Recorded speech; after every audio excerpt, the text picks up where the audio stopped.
बिल्कुल, बहुत ही महत्वपूर्ण ये दौरा है राहुल गांधी का। और लोकसभा चुनाव खत्म होने के बाद और लीडर ऑफ द ऑपोजिशन का जो पोजीशन है वो मिलने के बाद ये राहुल गांधी का पहला मणिपुर सफर है। और ये इसलिए महत्वपूर्ण है क्योंकि अगर आप देखें कि राष्ट्रपति के अभिभाषण के बाद जब राहुल गांधी अपना वक्तव्य रख रहे थे, अपनी बात रख रहे थे लोकसभा में, तब उन्होंने मणिपुर की जिक्र की। और पूरा जो ऑपोजिशन है वो मणिपुर का मसले को लेके नरेंद्र मोदी सरकार को घेरने की कोशिश की। और फिर प्रधानमंत्री ने भी राज्यसभा में मणिपुर का जिक्र किया। तो इस संदर्भ में आज राहुल गांधी का ये सफर बहुत महत्वपूर्ण है।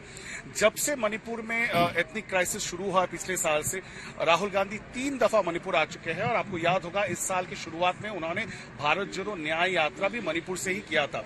तो कहीं ना कहीं इसको कांग्रेस की ओर से कहा जा रहा है कि हीलिंग टच देने की कोशिश है राहुल गांधी के द्वारा। लेकिन अगर इसकी राजनीति को देखें तो प्रधान विरोधी दल होने के नाते और लीडर ऑफ द ऑपोजिशन होने के नाते राहुल गांधी ये मैसेज देना चाहते हैं कि कहीं ना कहीं मणिपुर का क्राइसिस अभी भी नॉर्मल नहीं हुआ है और इसको से मोदी सरकार इसको हैंडल नहीं कर पाया है। प्रधानमंत्री खुद अभी तक मणिपुर नहीं आए हैं। और आपको याद होगा पिछले सत्र में भी, पिछले लोकसभा में भी कितना हंगामा हुआ था इस मणिपुर के इशू को लेके, ताकि प्रधानमंत्री आके लोकसभा में मणिपुर पे बात करे।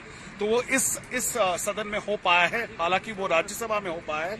लेकिन विरोधी दलों को और खासकर कांग्रेस को लगता है ये एक ऐसा मुद्दा है जिसपे प्रधानमंत्री नरेंद्र मोदी को खुद और बीजेपी को घेरने में कांग्रेस काफी हद तक सफल रही है।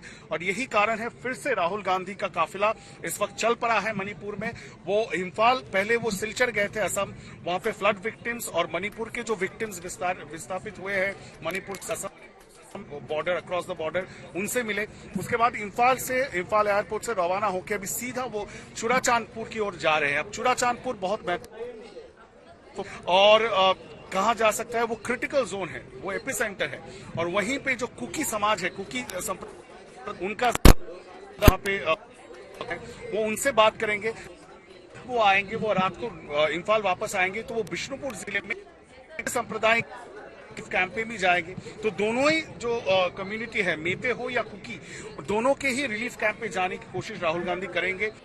बिल्कुल बिल्कुल, यही राहुल गांधी का इस वक्त का स्ट्रैटेजी है। क्योंकि जिस तरह का संसद का अभी कुछ दिनों में जो बने वाला है, तो कहीं लोगों के बीच में जाके ये राहुल गांधी का आप इमेज मेकओवर की कह सकते हैं। क्योंकि 1 से शुरू हुआ है उनका एक इमेज मेकओवर, जहां पे राहुल गांधी को खासा फायदा भी मिला है। जब वो दक्षिण के दौरा कर रहे थे भारत जोड़ो यात्रा के, उसके बाद तेलंगाना में, कर्नाटक में सफलता मिली कांग्रेस को। और अब उत्तरी पूर्व से जब वो निकले भारत जोड़ो यात्रा के दूसरे सफर पर, तब आप देखिए मणिपुर में 2 सांसद कांग्रेस को मिले हैं।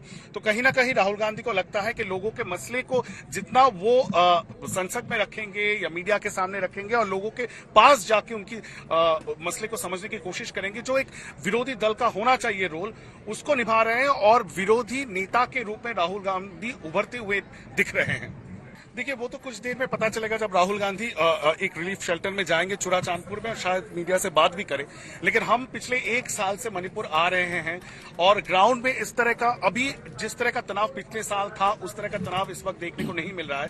हालांकि एक बहुत इंटरेस्टिंग फैक्ट है, अब इम्फाल जब आप लैंड करेंगे, और मणिपुर में हिल और वैली, ये 2 डिस्टिंक्शन बहुत जियोग्राफिकल डिस्टिंक्शन है। मणिपुर के बीच में इम्फाल और आसपास के इलाका बिष्णुपुर वो वैली में आता है, और चुराचांदपुर और बाकी जितने भी जगह है वो हिल डिस्ट्रिक्ट माना जाता है।